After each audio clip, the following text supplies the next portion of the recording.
Hello YouTubers, this is a quick unboxing video of the DJI Osmo 4 smartphone stabilizer or gimbal.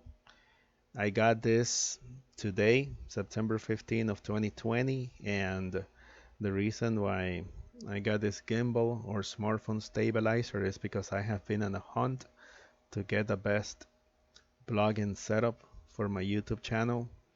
And if you recall, about a week and a half to 2 weeks ago, I did a video review on a digital camera, a point and shoot camera, the Panasonic, I believe it's the Panasonic DC ZS80.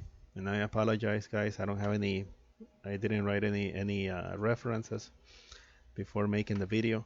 But anyways, I have been on a hunt and I search to find the best blogging setup for my YouTube channel, and besides having gotten that point and shoot camera that records in full HD 1920 by 1080 at 30 and 60 frames per second, it was also able to record at 4K. And upon doing further research, I noticed that, and trying it out, I noticed that the Panasonic DC ZS80, I mean, it's a great camera. I loved it, but I noticed that it suffered in low light situations. So I went ahead and recently ordered another camera, the Canon G7 Mark III, which is on the way. I got a good deal on a used one. And then I looked this gimbal. I started looking up gimbals and smartphone stabilizers, and that's how I got to the DJI Osmo 4.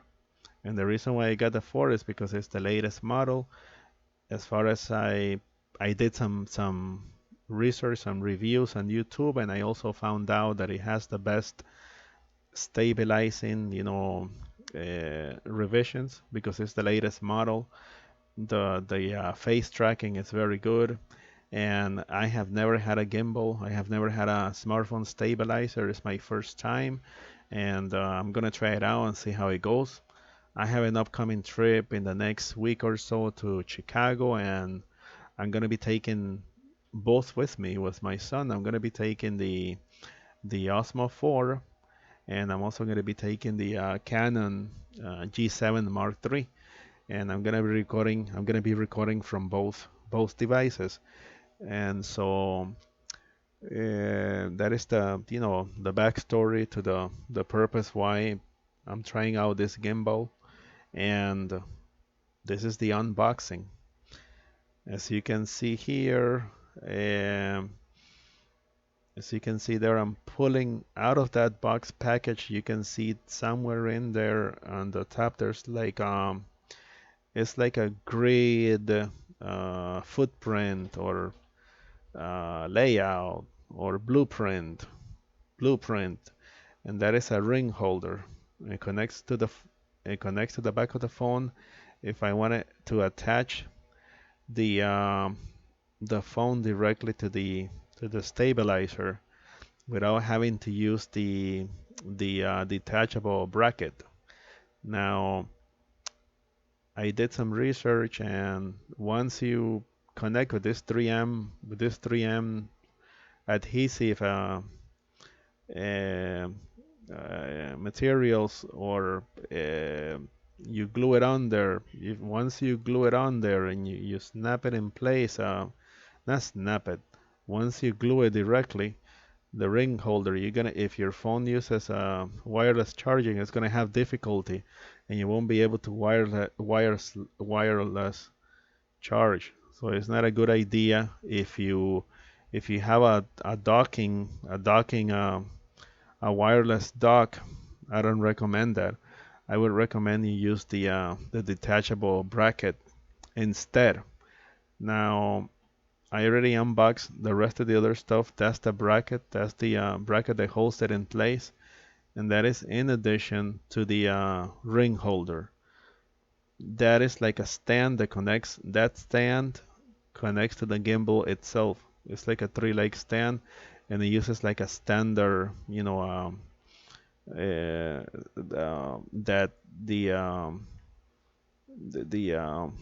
the camera standard, uh, you know what I'm trying to tell you, that screw hook.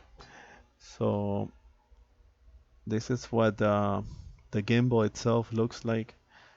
It uses USB Type-C. There I'm screwing that base into place, and that's a three-legged base. And also the legs flip out like that so that you can hold if you wanted to do some vlogging. You can hold it in that manner. That's the USB Type-C charger, and it does come included, but it does not bring an adapter. But nowadays, you may have any adapter laying out there, and anyone may work. So that's how the three leg position, how it stands. And now I'm gonna try to connect it, or I'm just gonna try to snap it in place using my son's iPhone. So I am using the bracket instead of using the ring holder. I'm not gonna be attaching a ring holder to neither one of the phones. As you can see there, I was just trying it out at first. There is a mechanism and some guidelines you have to follow. It has to be facing in one position where the cameras have to be facing in one direction. Every time you put that bracket, snap that bracket on. If you don't, I would assume the computer, the motors, they're not going to do their job right to initially uh, synchronize or stabilize this device for the very first time.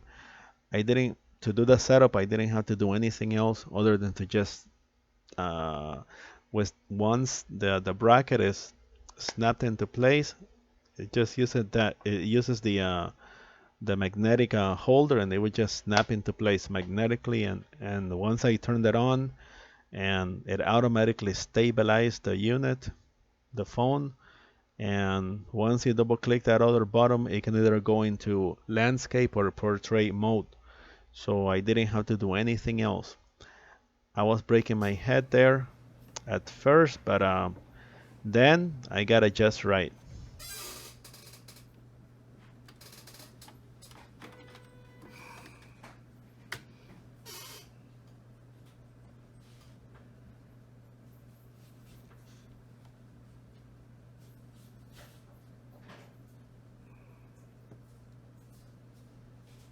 I was still playing around with it there because since it's the very first time that I ever use a gimbal, I have never had a gimbal in the past, a smartphone stabilizer. So I was trying it out, and that is in portrait mode. And I do not see it like level. I wouldn't say like at a perpendicular 90-degree angle. It was somehow twisted, but the reason why it's twisted is because the algorithms of the mechanism, the motors, it can tell whether if it's tilted to either bang to the left, to the right, and there are some visions taking place there that you wouldn't be able to see in even in a three-dimensional camera. You will have to be actually in person to see as to why the gimbal does that. But I would assume the programmers and the people behind this, they knew what they were doing. This is part of the setup. This is part of I have at this point I have already downloaded the app that comes included. The name of the app is the DJI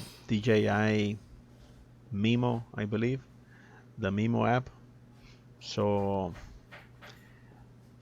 this is like a first initial setup. It gives you like step by step what every button, what every one of the functions do on the gimbal.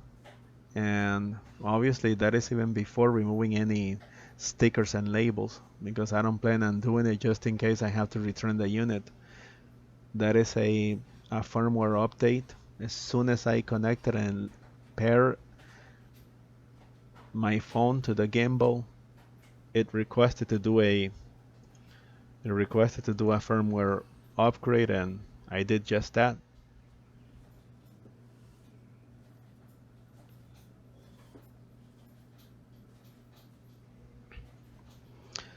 So I mean, after the initial setup, I went ahead and started shooting. I started playing around, finding out how to flip from the front camera to the back camera, how to flip it around from portrait to landscape mode, how to play around with the zoom, additional settings that is in portrait mode, and using the face tracking, which by the way works very, very well. And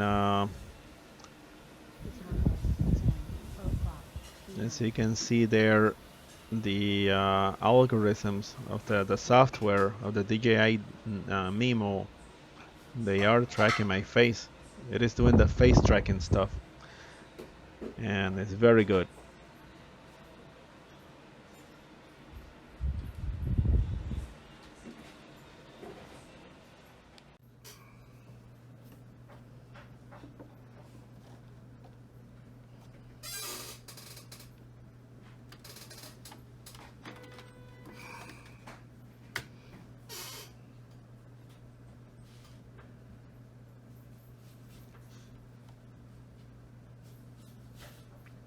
Thank you for watching, guys, and I hope if you are in the search for shopping for a gimbal such as this video serves you as a good review for making your decision.